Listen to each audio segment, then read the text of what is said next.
Salam alaikum à tous. Nombreux sont les gens aujourd'hui qui vivent sans se rendre compte d'une chose. Le temps passe, des milliers de générations d'hommes et femmes ont vécu, les prophètes que Dieu nous a envoyés pour nous rappeler les buts de la vie sont venus, ces messagers nous ont montré l'exemple à suivre. Le dernier, Mohammed sallallahu alayhi wa sallam, nous a laissé le mode de vie parfait à suivre. Il nous a tout dit, tout ce que nous avions besoin de savoir. Il nous a dit beaucoup de choses sur l'avenir, sur ce qu'il se passerait après sa mort.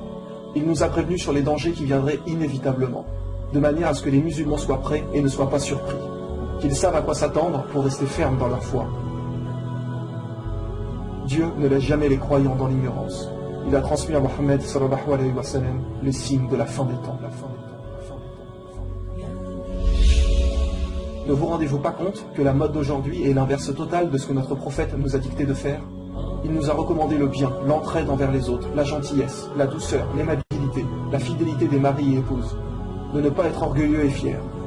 Et que voyons-nous aujourd'hui? Le sexe de toutes parts, l'infidélité qui mène à tous ces divorces, le stress des gens. Jamais la population n'a pris autant de médicaments qu'à notre époque. Le nombre de somnifères vendus pour aider les gens à dormir a décuplé. Mais pourquoi? Allah ne nous a pas créés pour passer notre temps à autant travailler, à vouloir avoir autant de désirs matériels qui nous obscurent l'esprit. Les gens sont stressés à cause de leur volonté à gagner toujours plus d'argent. Les jeunes perdent leur santé aujourd'hui à gagner de l'argent pour ensuite la dépenser plus tard afin de retrouver leur santé. Mes frères et sœurs, les meilleures choses, Dieu nous les a données. L'islam, la santé, un mari, une femme, des frères et sœurs, etc. Regardez les gens aujourd'hui, ils se mettent en colère très rapidement. Les films d'aujourd'hui vous montrent que l'homme fort, c'est celui qui est musclé et qui frappe tout le monde, que la femme bien, c'est celle qui pèse 50 kilos et qui montre son corps à tous les hommes. N'avez-vous pas l'impression d'être des objets? Le prophète Mohammed a dit, le véritable homme fort, c'est celui qui sait contrôler sa colère.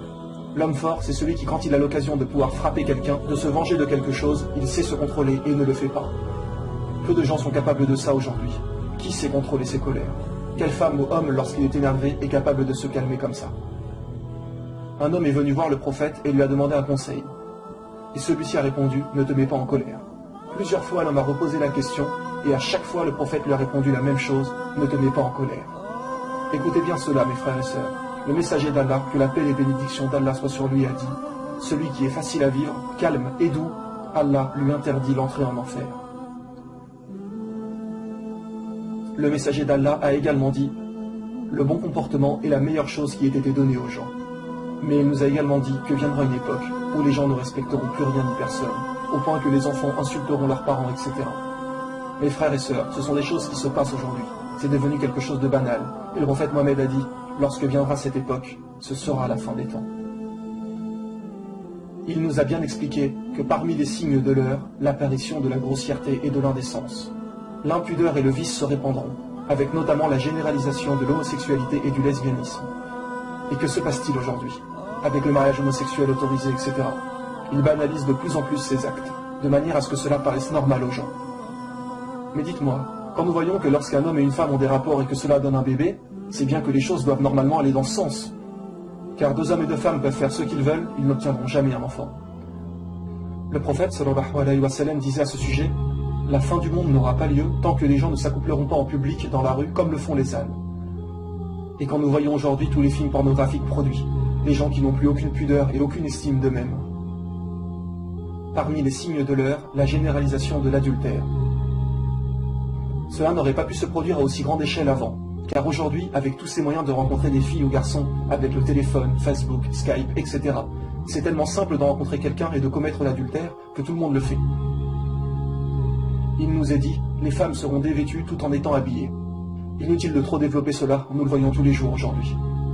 Toutes ces femmes en tenue très courte et serrée, parfois transparentes. Nous croisons aujourd'hui des femmes en plein hiver avec des mini-jupes. Ils ne se soucient que d'une chose, attirer le regard des hommes. Certains vêtements sont tellement moulants que c'est presque une deuxième peau. Il y aura également à la fin des temps beaucoup d'actes de fornication. Tous les gens coucheront sans être mariés, juste pour le plaisir et s'amuser. Revenez un peu avant. Les gens attendaient presque toujours d'être mariés avant d'avoir des rapports. Les hommes détestaient les femmes qui n'étaient pas vierges.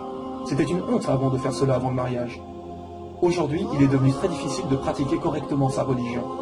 Les jeunes femmes n'ont pas le droit de porter le voile dans les écoles, on trouve du porc dans de nombreux aliments, les musulmans se font critiquer de partout, etc.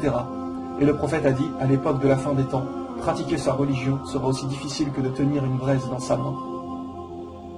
Il a dit également que celui qui voudrait pratiquer l'islam avec beaucoup d'assiduité sera considéré comme quelqu'un d'extrémiste.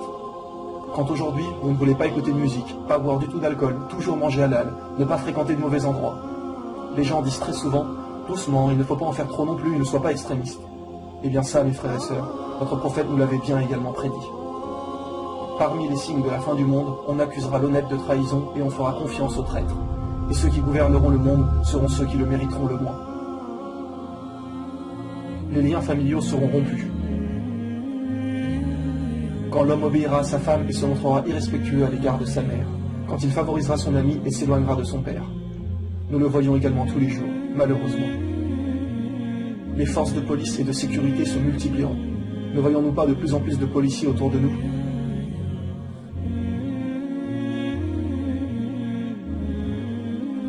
Le prophète a dit qu'à l'époque de la fin des temps, de grands mensonges seront racontés. Regardez aujourd'hui tout ce qu'il nous raconte, au point de ne pas croire en Dieu, comme par exemple la théorie de l'évolution, le fait qu'on aurait pu être créé par des extraterrestres, etc.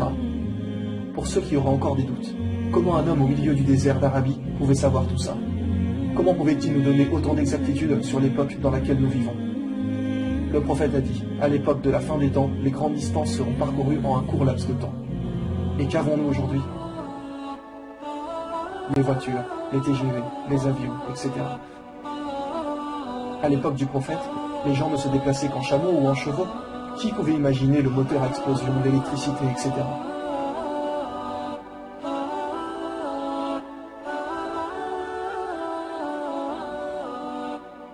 Vous savez, même sans parler de religion, la science nous prouve que nous sommes dans la fin des temps. Nous savons aujourd'hui que des centaines d'espèces d'animaux meurent dans de nombreux endroits de la Terre. Il y a des pluies d'oiseaux, des milliers de poissons que l'on retrouve morts à flotter dans l'eau, dû principalement à la pollution. Le réchauffement climatique, 55% de la calotte glaciaire a fondu entre 2003 et 2008.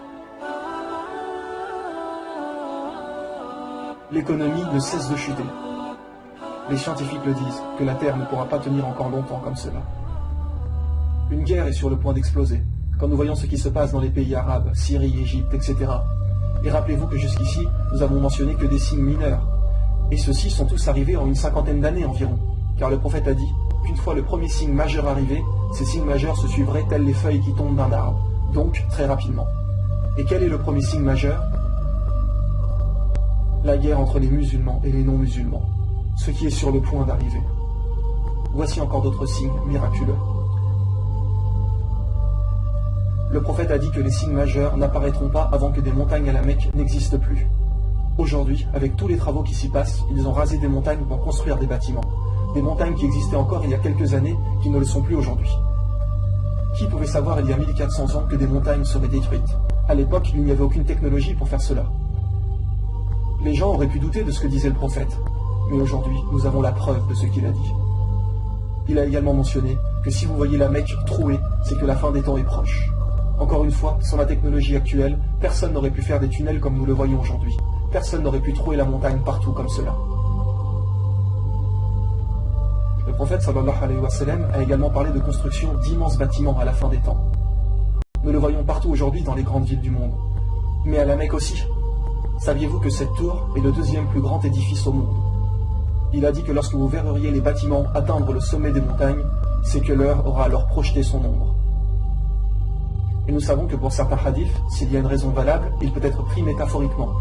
Donc la parole qui disait que l'heure aura alors projeté son ombre, les gens pensaient que cela voulait dire que la fin des temps était vraiment très proche.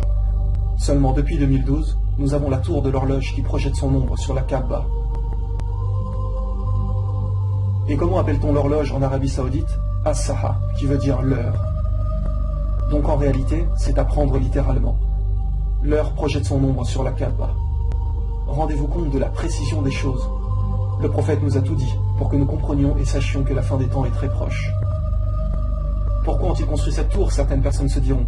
Mais sachez que ceux qui gouvernent l'Arabie et qui l'ont fait construire ne sont pas du tout des gens bien. Nous ne critiquerons pas plus par principe. Mais depuis maintenant plus d'un an, l'heure projette son ombre sur la Kaaba. Mes frères et sœurs, nous sommes tous témoins des signes de la fin des temps. L'intérêt de cet épisode n'est pas de faire peur aux gens. Nous devons faire confiance en Allah. Oui, l'heure est effectivement proche, mais seul Allah en connaît la date exacte. Le but de cet épisode est de vous rappeler que le jour du jugement arrive à grands pas, ainsi que bien évidemment notre mort à tous. Alors mes frères et sœurs, faites le maximum, donnez tout ce que vous pouvez, délaissez vraiment les péchés. Ne nous laissons pas tenter par cette vie qui est sur le point de disparaître,